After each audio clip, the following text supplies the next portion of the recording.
네, 서울 강북제일교회 사건에 관한 뉴스 기사가 올라왔습니다. 사전 설명을 좀 드리자면 강북제일교회는 지금 황형택 목사 측과 반대파인 조인서 목사 측으로 나뉘어져 있습니다. 황형택 목사의 지위에 대한 법원의 판단은 지금 대법원에 현재 계류되어 있습니다. 반대 측에서 지금 황형택 목사의 지위를 인정하지 않고 소를 제기하고 있는 조인서 목사 측은 지금 황형택 목사의 대법원 지위에 관한 판결을 기다리고 있는 중이죠. 그런 상황에서 지금 이미 분규가 벌어진 이 상황에서 다음과 같은 뉴스 기사가 올라왔기 때문에 중요한 뉴스인 것 같아서 좀 알려드리려고 브리핑 시작을 해보겠습니다. 제목은 조인서 목사 통합 평양 노회장 추대 자격 논란 1호. 황형택 목사 측이 아니라 교회 개혁을 하겠다고 일어났던 반대 측 조인서 목사 측에 대한 뉴스입니다. 법원 강북제일교회 대표자 명의 사용 시 간접간제의 명령. 자, 무임 목사 신분 이렇게 나와 있는데요. 조인서 목사를 무임 목사라고 가리키고 있는 것으로 보입니다. 강북제일교회 대표자를 놓고 사회법에서 직무 정지된 조인서 목사가 통합 평양 노회장으로 추대되는 것에 대해 논란이 일고 있다. 강북제일교회 대표자는 지금 상태로는 황형택 목사로 일단 국가법에서는 그렇게 인정을 한 상태입니다. 물론 총회에서는 이걸 인정하지 않고 있죠. 그렇기 때문에 그래서 이제 분규가 벌어져 있는 상황인데요. 그러나 이제 실정법상 국가법원, 교회의 교단법도 물론 중요합니다만 국가에서 이제 어떤 문제가 생겼다고 해서 정지를 시켜놨을 경우에는 어쩔 수 없이 실정법의 효력에 우리가 귀속될 수밖에 없습니다. 지금 그런 상황에서 조인서 목사가 통합 측 평양노회장으로 추대된다라고 하는 이런 논란이 지금 일어나고 있는 중입니다. 여기에 대해 통합 평양노회와 리명석 총회장 앞으로 질의서가 제출된 것으로 알려졌다. 그러니까 이것이 과연 적법할 수 있느냐 이런 질의서가 지금 제출된 것 같습니다. 서울 북부지방법원 2014 판결입니다. 2014년 판결.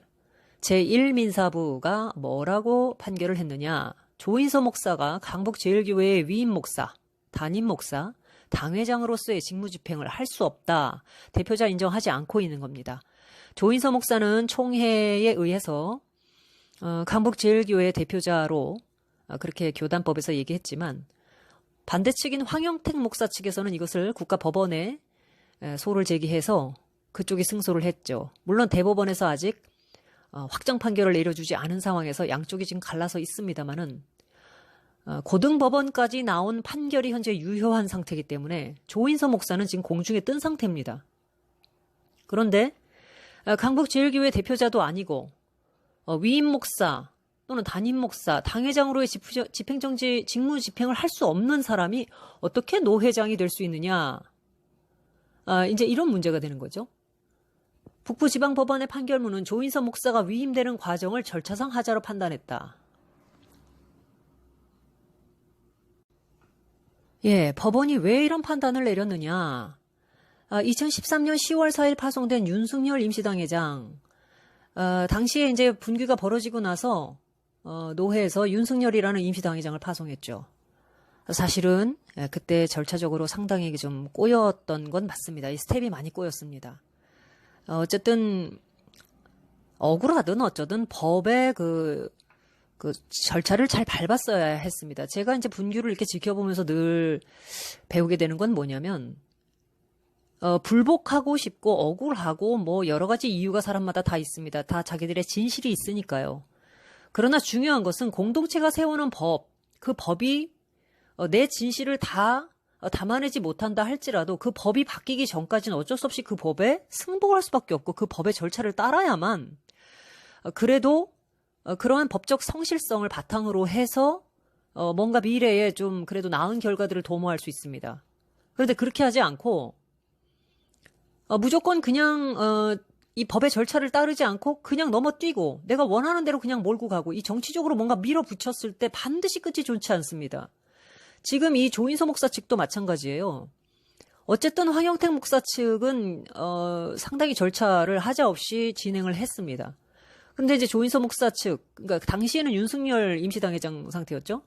노회가 이 당회장 파송을 하지 말았어야 했습니다. 근데 윤석열 임시당회장을 파송을 해서 당회를 소집해가지고 거기서 어떤 공동의회로 어떤 결의를 했는데 국가법에서 전혀 인정하지 않는, 순서도 맞지 않고 절차도 맞지 않는 그런 공동의회를 해봐야 공동의회를 소집한 사람 자체가 자격이 없는 사람인데, 그렇기 때문에 이 공동의회를 2번인가 했습니다만 모두 원인 무효가 됐습니다. 모두 현저히 정의관념에 반하고 중대한 절차상 하자가 있으므로 무효다. 국가법원이 이렇게 판결을 내려버렸습니다. 변호사 비용만 썼죠. 특히 법원은 공동의회의 절차적 하자, 이 공동의회라는 것이 무엇입니까? 지교회가 당회장에 의해서 전체가 모여서, 교인총회가 모여서 어떤 그 결의를 하는 겁니다. 이것이 이제 소집권자가 적법하냐, 자격이 있느냐, 그런 교인총회를 소집할 만한 자격이 있는 사람이냐, 이런 것들을 따집니다. 근데 우선 윤석열 임시당회장은 이 사람을 파송해서는 안 된다라고 하는 황영택 목사 측의 소에 의해서 자격정지가 된 상태였어요. 그런데도 본인이 임시당회장으로서 교인총회를 모아가지고 공동의회에서 결의를 해봐야 법원에 가면 당연히 그건 날아가는 겁니다. 공동의회의 전제가 되는 당의 결의하자, 소집 광고 절차 흠결, 소집 광고도 뭐냐면 이 공동의회가 열릴 것이라고 하는 광고를 충분히 해줘야 합니다. 그래서 거기에 권리를 행사할 수 있는 모든 교인들이 그 광고를 보고 빠짐없이 모일 수 있도록 충분히 해줘야 됩니다.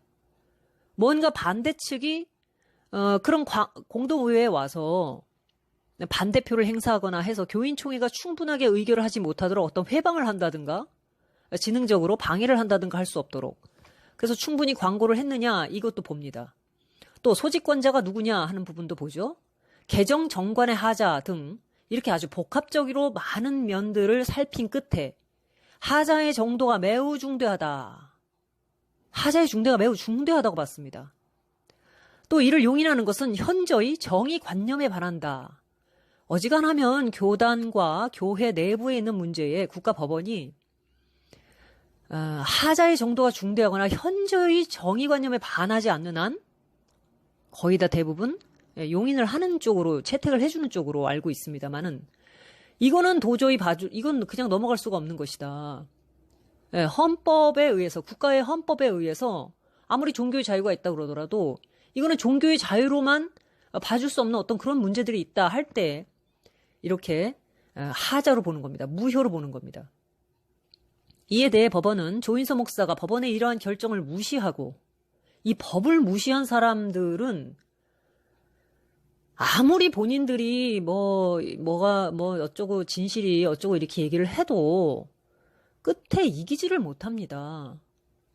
황영택 목사에 대해서도 조인서 목사 측은 여러 가지 문제를 제기했었습니다. 도덕성이라든가, 목사로서의 자질이라든가, 설교 문제라든가, 이런 것들을 동원해서 교회 개혁을 한다고 했고, 당시 이제 강북제일교회를 사랑하는 사람들이라는 개혁파 모임이 있었죠. 그러나 그 이후에 그 강사모라는 모임도 2갈래 3갈래로 갈라져서 계속 분열을 일으켰습니다. 그렇게 해서 마지막에 이제 모인 세력이 조인서 목사 쪽인데요. 이분은 이제 조인서 목사는 결국은 그 반대 측이 황영택 목사와의 대표자 논쟁에서 아직 결정이 나지 않았음에도 교단으로부터 그러니까 노회로부터 승인을 받아가지고 또 청빙을 해서 자신들의 어떤 담임 목사로, 위임 목사로 세웠습니다만, 이것이 법원과 아직 해결되지 않은 상태에서 과연 인정을 국가법원에서 받을 수 있는 것인지. 자, 법원의 이러한 결정을 무시하고 대표자 지위에 해당하는 직무와 명칭을 사용하는 것에 대해 1회 50만 원이라는 간접 강제도 명령했다. 즉 법원의 판단은 교단의 헌법과 교회 정관에 대한 절차를 따르지 않은 불법. 자, 국가의 법원은 교단 헌법과 교회 정관 절차를 매우 중요하게 봅니다. 우리 보통 어떤 교회 분규라든가 문제들이 이렇게 벌어지게 되면 기독교인들은 기독교적 성경적 정신, 윤리, 뭐 이제 이런 것들, 가치 판단을 이제 그렇게 하죠. 근데 그것들이 상당히 모호하다고 봅니다. 국가법원은. 모호하다고 봐요. 그것들이 법적으로 얼마만큼의 적법성이 있느냐, 그 다음에 그것이 실제로 사법적으로 어떤 판결과 판단을 받았느냐, 이런 모든 증거들을 취합해서 가장 객관적인 판단을 내립니다. 왜냐하면 사람들은 저마다 자신들의 진실이 있기 때문에 서로 자기가 진실이라고 주장할 때에는 어떤 진실이 가장 객관적이고 입증된 것이냐라는 법적 판단과 근거를 요구하기 때문입니다. 그래서 이 공동의회의 결의는 중대한 절차적 하자로 인해 무효다 이렇게 밝혀졌다면 당시 조인서 목사 측이 이 부분으로 인해서 판단을 해주는 법원을 설득하지 못했다는 거예요. 확실한 근거와 증거를 가지고 자신들이 대표자로서의 지위가 있다라는 부분을 모든 교단 법이라든가 뭐 이런 것들을 다 드러내서 열심히 변론을 했지만 결국 법원의 판단을 바꾸지 못했다는 겁니다. 이에 대해 법원은 조인서 목사가 법원의 이러한 결정을 무시하고 대표자 지위에 해당하는 직무와 명칭을 사용하는 것에 대해 1회 50만 원이라는 간접 강제도 명령했다. 즉 법원의 판단은 교단의 헌법과 교회 정관에 대한 절차를 따르지 않은 불법에 대해 권리를 행사하지 말라는 명령을 내린 것이다. 자, 이런 상황에도 불구하고 조인서 목사는 지금까지 법원의 판결을 무시하고 강북제일교회 대표자 명칭을 사용하며 총대로 활동했고 총대로 아직도 활동을 했다. 이거 교단에 문제가 있는 겁니다. 이 교단에서도 자신들이 아끼는 사람들은 국가법원에서 분명하게 그렇게 판단을 내렸음에도 그럼 서로 좀 자제하고 근신해야 되지 않겠습니까? 그런데도 저도 아는 내용입니다만 교단법은 하나님 나라의 법이라는 거예요. 그래서 그 국가법원에다가 소송은 열심히 제기하면서도 막상 국가에서 자신들이 원하는 판결을 내리지 않으면 그까지 세속법정이 하나님 나라의 법을 어떻게 이기느냐 이렇게 하고 그냥 막 달려갑니다. 그러려면 뭐하러 교인들의 그 헌금을 가지고 그 비싼 법적 분쟁에 들어가는 모든 비용을 다 거기서 그런 식으로 소모를 시키면서 국가법원으로 가져갑니까? 그냥 하고 싶은 대로 하시지. 이번에는 평양노회에서 노회를 관장하는 노회장 역할을 맡겠다는 것이다. 자, 통합총회 헌법을 잘 아는 법 전문가에 따르면 조인서 목사의 노회장 선출은 무자격, 위법, 법적 강제를 야기할 수 있다고 자문했다. 이게 지금 법원에 이런 식으로 그 자격에 정지가 걸려있는 사람이 노회장이 될 수 있느냐. 근데 왜 이런 발상을 하는지 사실 좀 브리핑을 하면서도 제가 이해가 잘 되지 않습니다. 여러분은 보통 법원에 어떤 문제들이 이런 식으로 걸려있는데 법원의 판단을 받기도 전에 법원의 판단과 확정이 매우 중요한 어떤 다른 일들을 이 법을 무시하고 벌려놓으십니까? 제가 생각할 때 구멍가게도 아마 그렇게는 안 할 겁니다.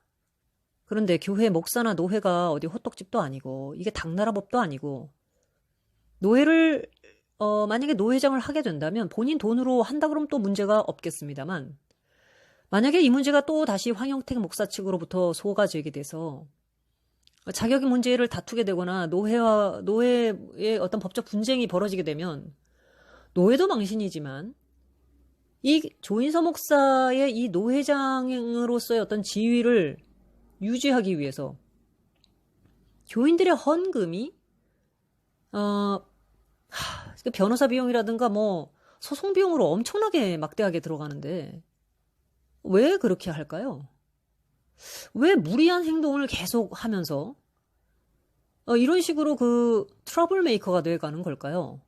이것이 교회와 하나님의 말씀과 정의를 위한, 저는 정의라는 말도 하도 지금 이상한 사람들이 정의 해서 사실 이 말도 별로 쓰고 싶지 않습니다. 그러니까 정의란 말 대신에 이 진리를 위한 싸움입니까? 법을 잘 아시는 분도 지금 이거 굉장히 우려를 하고 있다는 겁니다.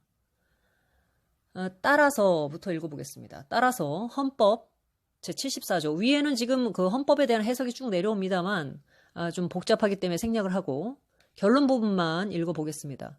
헌법 제74조 규정에 따라 생각해보면 73조 2항의 노회 소속 목사란 노회 소속의 위임 목사, 담임 목사, 부목사, 전도 목사, 기관 목사, 선교 목사, 선교 동역자를 의미하는 것이다. 그런데 조인서 목사는 국가법원의 공동의회 및 노회결의 효력정지 가처분 결정. 자, 말이 복잡하니까 그냥 쉽게 풀어드릴게요. 조인서 목사는 국가법원에 의해서 지금 본인이 주장하고 내세우는 모든 자격에 효력정지가 다 가처분 걸려 있습니다.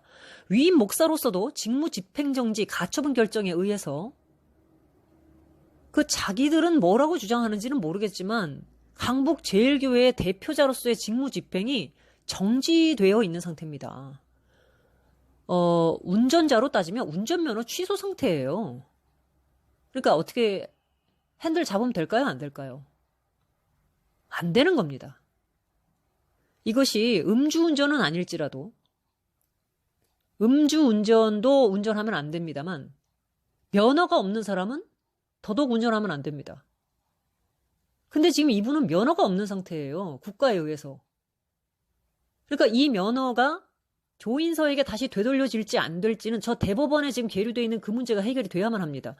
그런데 면허가 없는 사람이 버스 운전하겠다는 겁니다. 내 개인 자가용 운전 면허도 없는 사람이 버스 운전사 면허를 취득하겠다는 거예요. 대형 버스를. 이해되십니까? 자, 이와 함께 조인서 목사는 소송의 당사자가 될 수 없다고 해서 특별 대리인을 선임하도록 해 소송이 진행되는 상황이다. 소송 당사자도 될 수 없어서 특별 대리인을 선임해서 지금 황영택 목사 측과 소송을 진행하는 상황에서 노회장이 된다는 것은 참으로 어불성설입니다. 이러함에도 강북제일교회 위임 목사의 신분으로 노회장에 취임한다면, 자, 강북제일교회 위임 목사 신분으로 노회장에 취임한다면 강북제일교회 위임 목사가 누굽니까 지금? 고등법원에 의해서 황영택으로 되어 있습니다. 대법원까지 아직 확정 판결에 소지가, 여지가 남아있다고는 하지만 고등법원 판결은 그런 판결이 아닙니까? 고등법원이 지금 판결을 해놓은 상태고 대법원 판결이 안 나왔다면 고등법원의 판결이 지금 현재 가장 유력한, 그것만이 법으로서의 효력을 발생시키고 있는 겁니다. 그 법이 지금 최종 권위예요. 그런데 강북제일교회 위임 목사 신분으로 노회장을 취임한다? 아까 얘기한 대로 무면허자가 대형버스 운전에 자격증을 따서 거기에 지금 올라앉겠다. 이렇게 된다면 황영택 목사 측에서 그렇게 했을 경우에 강북제일교회 대표자로서의 명칭과 지위를 도용했을 때 한 번씩 그런 행위를 할 때마다 한 회당 50만 원씩 간접 강제 명령으로 벌금을 물리게 돼 있습니다. 돈을. 그럼 이 돈 어디서 나갈까요? 본인 주머니에서 나간다고 하면 말리지 않겠습니다. 그런데 누구 주머니에서 나갑니까? 교인들 주머니에서 나가는 겁니다. 교회 예산에서. 자, 교회 예산에서 이런 짓을 왜 해야 하죠? 왜 바닥에 돈을 뿌려야 되죠? 이분 무임 목사 신분입니다. 현재로는.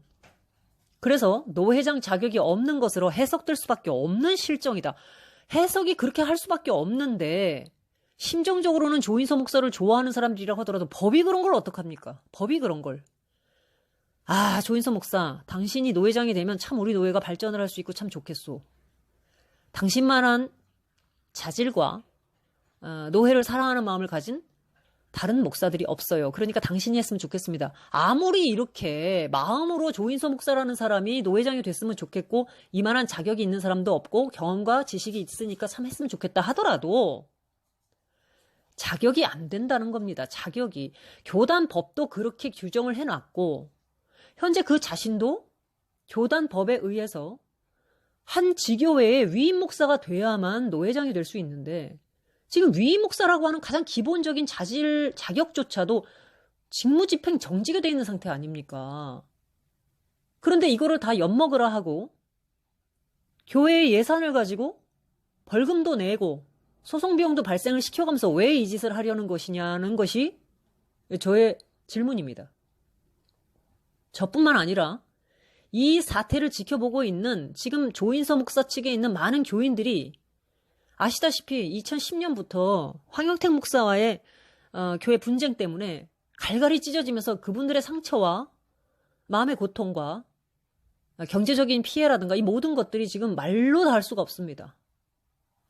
그런데 그 상처를 하나님의 말씀으로 치료하고 새살이 돋게 하고 전도와 선교와 그 다음에 각 사람을 예수 그리스도께로 인도해서 단단하게 그 영혼들을 세워주는 일을 부지런히 하기에도 바쁜 중에 이게 뭐라고 지금 이 일들을 벌이고 계시느냐는 겁니다. 노회장이 되면 지금 조인서 목사님 밑에 있는 많은 영혼들이 저절로 천국으로 들어갑니까?